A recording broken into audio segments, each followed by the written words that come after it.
YouTube, That Homeschooler here, doing a review for Sleepy Hollow Season 2, Episode 5, I think it is, Go Where I Send Thee. This episode, to me, was a filler episode. I was not really into it. I mean, I was entertained, but this didn't really have me glued to the edge of my seat. Like, I usually can't be on the laptop or doing something else while I'm watching the episode, and I was all types of distracted. But, you know, let me just get into the review. Let me just talk about the things that actually stood out, because the episode was kind of boring. So we start out with a little girl walking into the woods in like the middle of the morning, and I was like, what's going on here? And it turns out that she's being driven by this sound. There's some type of noise playing, and she is following this sound kind of subconsciously, and she's headed out into the woods.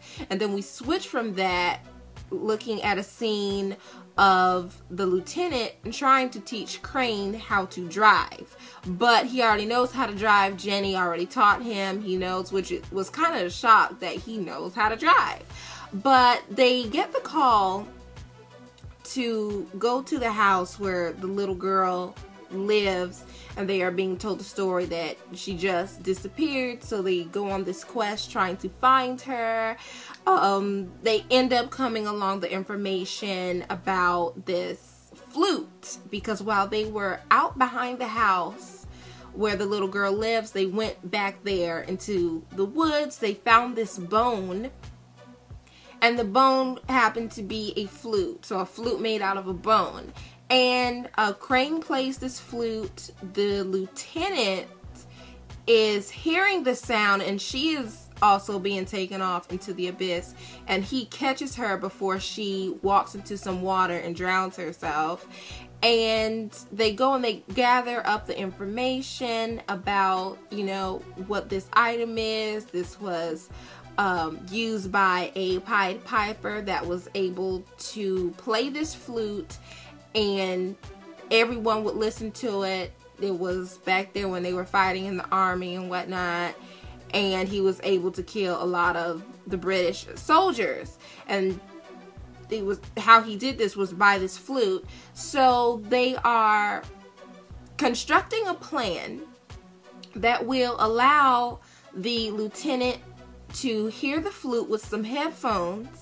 And as they are walking, or as she is walking towards the sound, Crane will follow behind her, and that will lead them to where this Pied Piper is. So while they are doing that, they are in the woods trying to follow the sound, and as they are walking, they end up stumbling across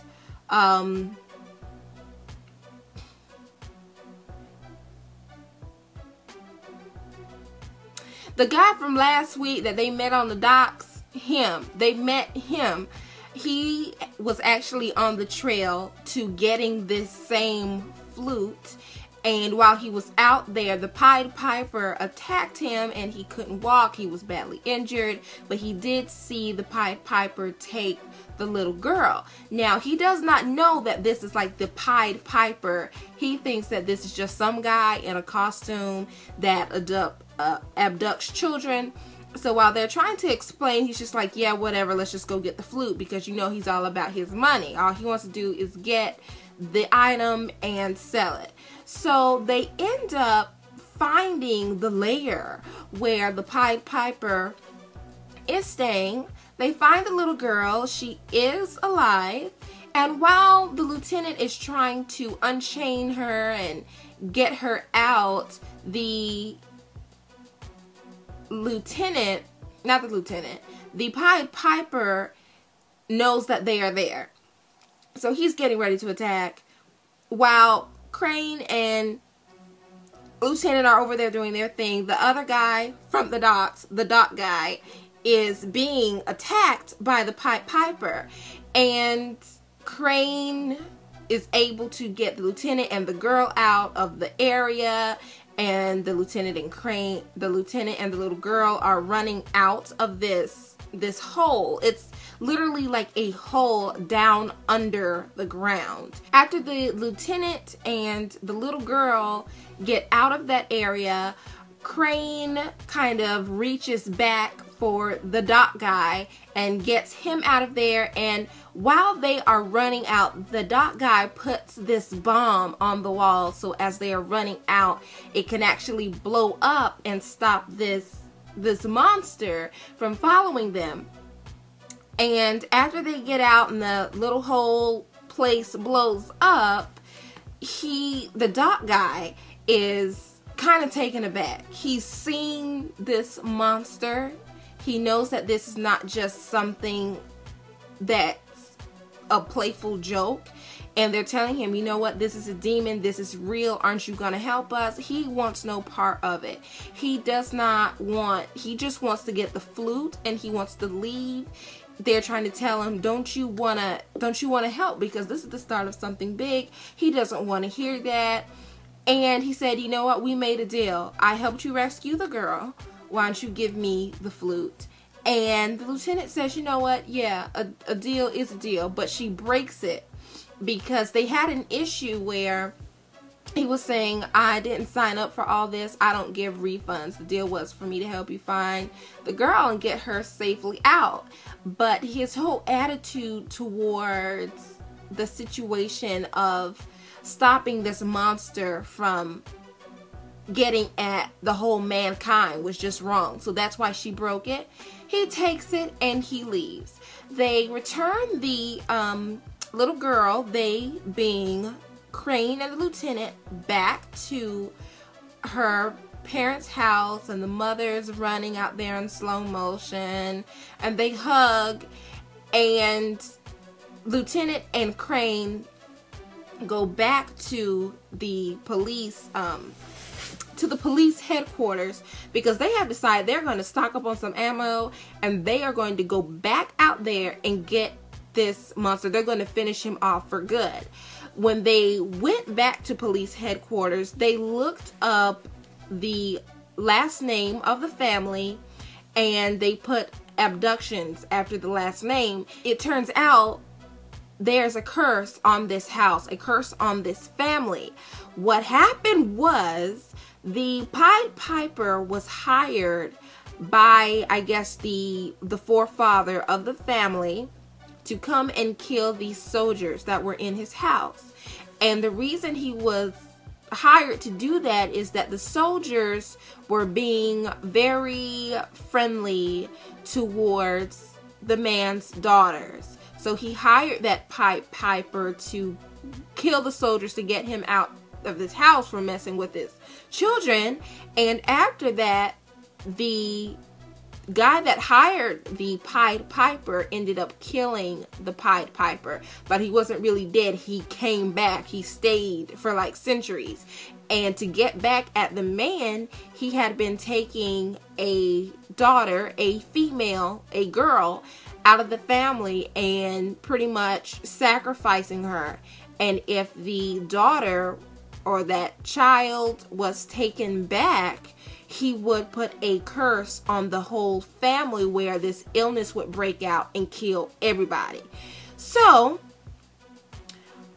they read that and they decide, okay, we need to do something quick. They go back to the house where the little girl stays and the curse has already started. The brothers, there were 3 brothers that were adopted, but because they were in the family, they were cursed and they were sick. They had this fever. They had these marks all over their face and they were going to die. So they asked, where's the little girl and where's her mother?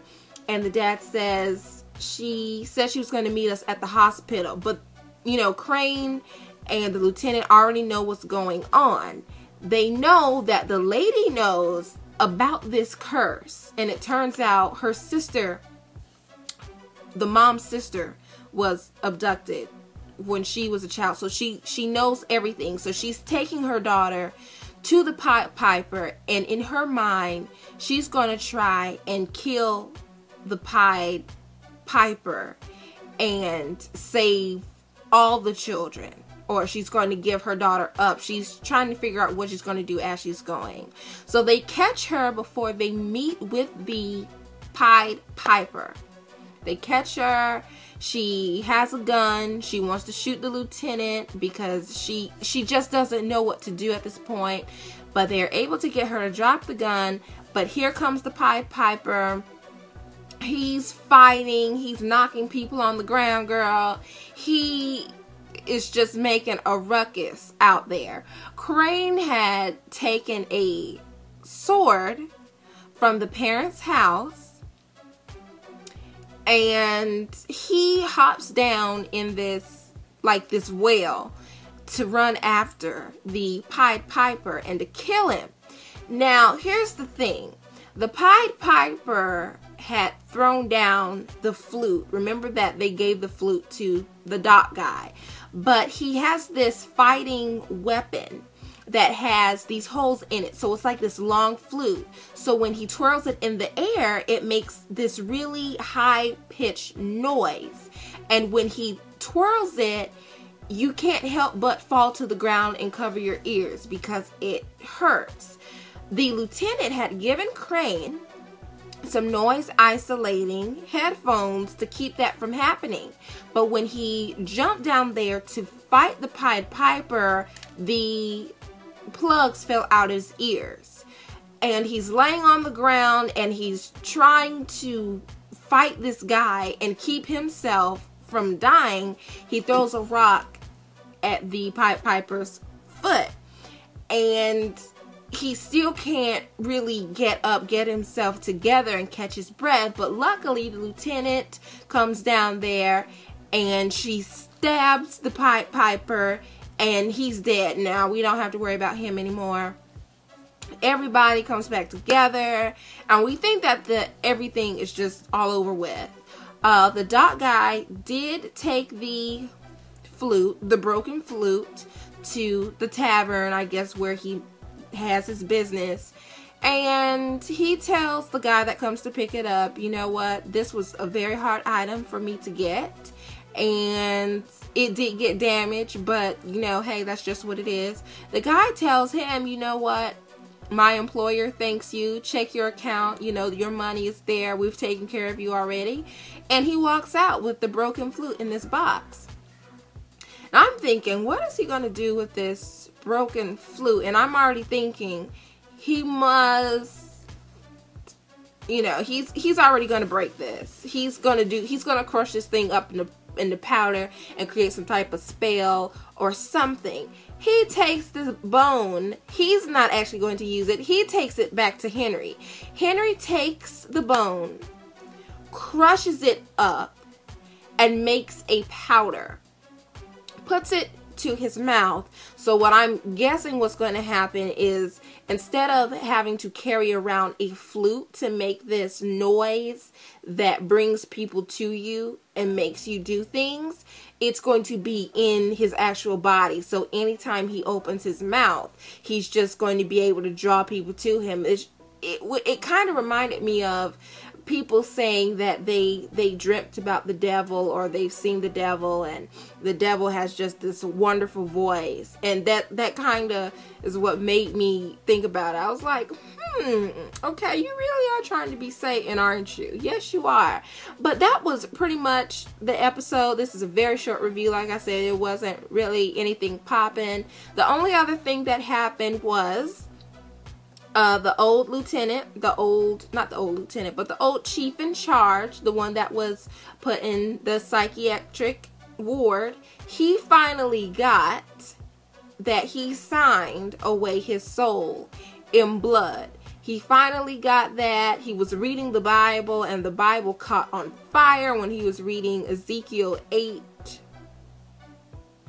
chapter 8 verse 5. I think it was something like that.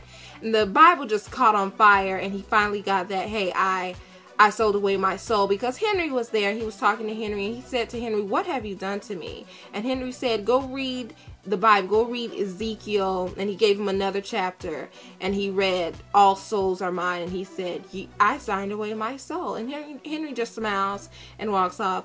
But that was the end of the episode. That was the gist of it. like I said, it was a filler episode, so I am hoping the next episode has a little bit more bang for my buck. I was just not here for it, not in this episode. Hope you guys enjoyed it. Like, comment, and subscribe. I will see you guys next time. Smooches, bye.